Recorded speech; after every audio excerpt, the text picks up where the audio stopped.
family's had restaurants all my life. I started working in a restaurant when I was 9. And when I got grown, I decided I was going to nursing school. And I did that for 19 years. And always catered things on the side. I worked in my family's restaurants on the side. Had eating restaurants, takeout restaurants, soul food kitchens. We even had mobile, and they call them mobile kitchens now. Right. But we actually had a caravan of, we call them Sunbeam trucks, the bread trucks that we would bring into housing developments. You know, they had a grocery store on one.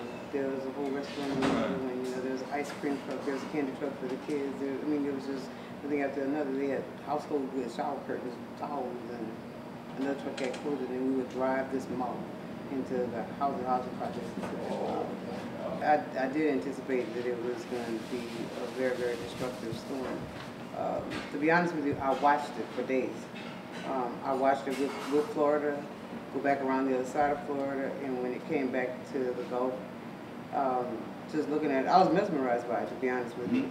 And every TV in the house was like on the Weather Channel, and they kept showing it.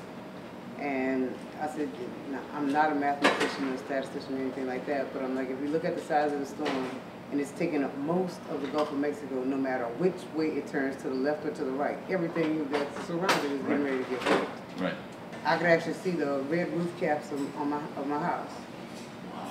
On tape. And that was the only thing that was exposed, was the red roof caps. No roof, just the red roof caps. We went to look at it on Google Maps. You couldn't see the house at all. You know, and the little brackets kept telling me that it's right here. And I'm like, I see nothing but water. What do you mean? You know, there was nobody you could call.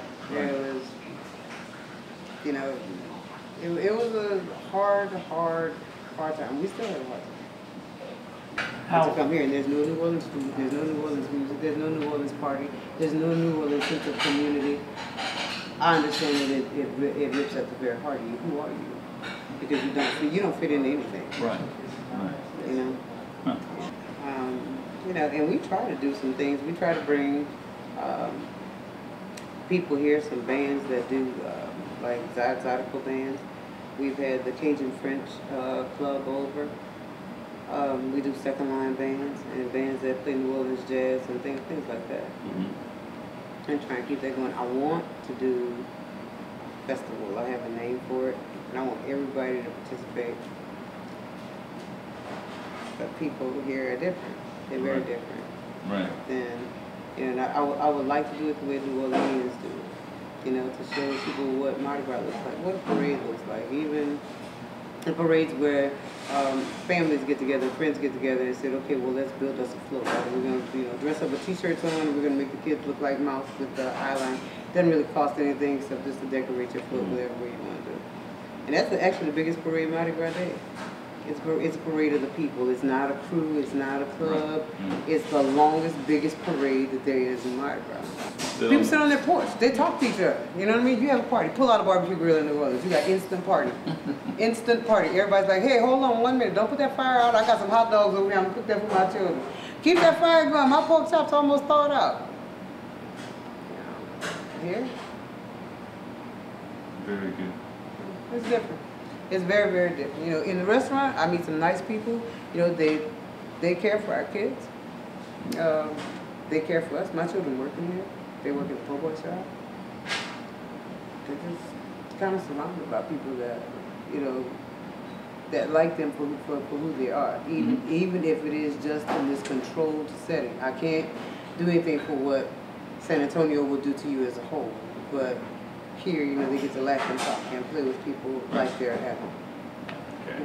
Some people think, like, one of my sons, I don't know if you saw him tonight, he came with my daddy's real tall and thin. You know, he likes to laugh and play with people. He's just a really happy-go-lucky fellow. You know, the old people come in here, he stands them up, he dances with them. You know, he picks the old ladies up out of the wheelchair and says, come here, honey. Anybody hug you dance too lately? You know? And he's just holding on to them. He's silly. He's 18. He's just really silly. But they get a big kick out of it. All the little kids, they like him. You know, some people are like, oh, well, you know, why are they being so silly? And I'm like, because you don't know where we come from. You can eat Papa Do's food. You can eat their atmosphere, and they'll eat up your wallet. You can come in here and get some really good food, have a good time, shake it off and go on. They call it the Big Easy. They say you can't make it in New Orleans, you can't make it anywhere.